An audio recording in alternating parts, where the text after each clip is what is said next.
क्या आपने कभी सोचा कि एक छोटा सा पेड़ मीठे रसीले परसिमन कैसे दे सकता है? ये जापानी फल जिसका स्वाद हर किसी को लुभाता है, असल में मिट्टी के पोषण से शुरू होता है। आज हम खोलेंगे इसके पीछे के सारे रहस्य।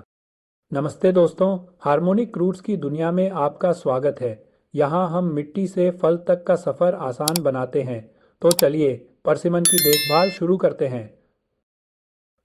परसिमन कई शानदार किस्मों में आता है, कुछ पुरानी, कुछ नई।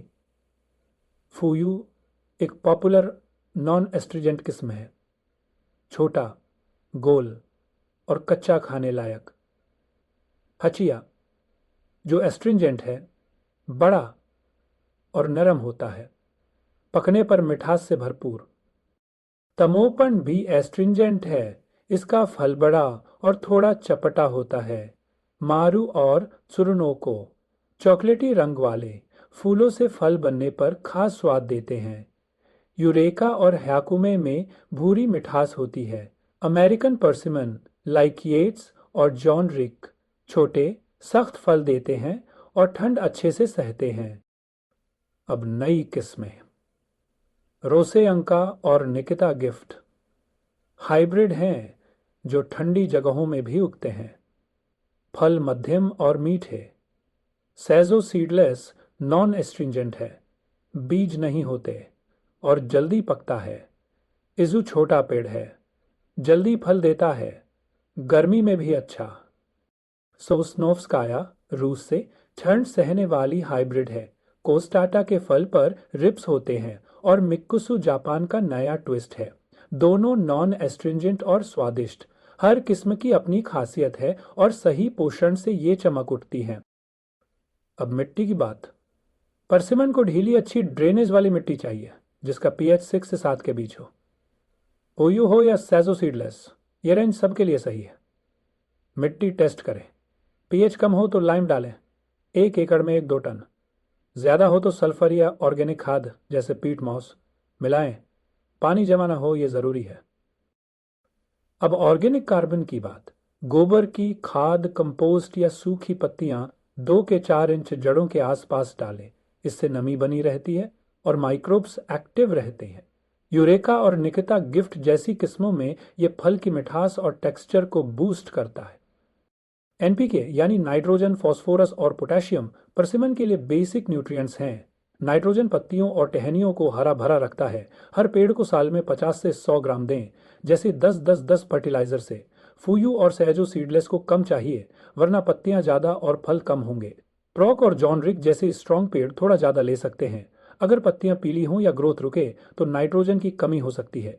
इसी स्प्रिंग में डालें जब पेड़ एक्टिव होता है। फॉस्फोरस जड़ों और फल को ताकत देता है। मिट्टी में 20 ppm से कम हो तो बोन मील या रॉक फॉस्फेट 200 से 500 ग्राम पर पेड़ मिलाएं। हचिया और तमोपन जैसे बड़े फल वाली किस्मों को ये खास चाहिए ताकि फल अच्छे सेट हों। इसे पौधे लगाते वक्त या शुरुआती बसंत में डालें। पोटेशियम स्ट्रेस से बचाता है, सूखा हो या बीमारी।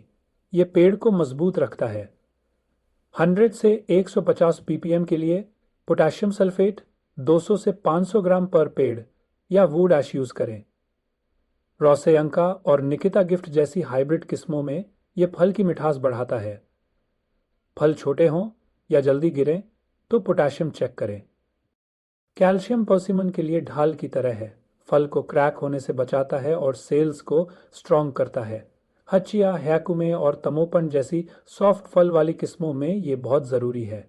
मिट्टी में 800 से 1200 ppm होना चाहिए। कम हो तो जिप्सम 500 ग्राम पर पेड़ या लाइम डालें।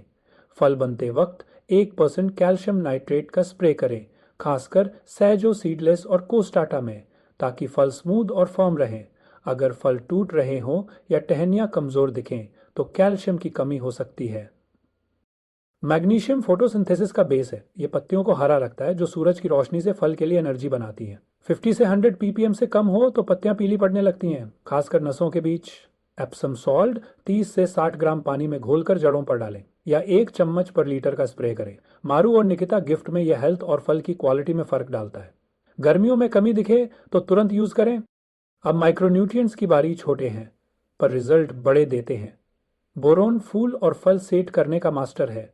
0.5 से 1 ppm से कम हो तो फूल झड़ सकते हैं या फल टेढ़े होंगे। बोरेक्स 1 से 2 चम्मच पर पेड़। पानी में मिलाकर स्प्रिंग में डालें। सुरनोको और इज्जू जैसी किस्मों में ये फल की संख्या बढ़ाता है। जिंक ग्रोथ का सपोर्टर है। पत्तियां छोटी हों या कल करें तो कमी हो सकती है। 5-10 ppm से कम हो तो जिंक सल्फेट 1 चम्मच पर लीटर का स्प्रे करें। येट्स और रोसेंका जैसे अमेरिकन टाइप में ये पेड़ को हेल्दी रखता है। इसे बसंत में यूज करें जब नई ग्रोथ शुरू हो। आयरन और मैग्नीज पत्तियों को हरा और एक्टिव रखते हैं, खासकर अगर मिट्टी अल्कलाइन हो। पीएच 7.5 से ऊपर हो तो पत्तियों पीली पड़ सकती हैं, नसें हरी रहेंगी। कीलेटेड आयरन या मैग्नीज सल्फेट 30 से 60 ग्राम पर पेड़ जड़ों पर डालें या स्प्रे करें। शेंग और सुरगा जैसी किस्मों में जो मुश्किल मिट्टी में उगती हैं, ये बहुत ज़रूरी है। गर्मियों में कमी दिखे तो फोलियर स्प्रे तुरंत असर दिखाता है।